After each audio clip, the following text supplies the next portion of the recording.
This is 20 watts output and इसका price आप लोग देखिए यहाँ पे 1700 है, लेकिन मैंने इसको अमेज़न से लिया था।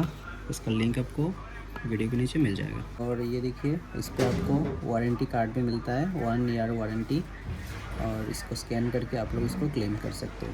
मतलब इतने कम प्राइस में आपको इतना अच्छा केबल, जो कि type C to lightning cable है, आईफोन 14 के लिए, शायद 13 पे भी लगता हो, मुझे पता नहीं, बट ये आपके लिए बेस्ट बजट रेंज का सबसे बेस्ट केबल है 20 वाट का।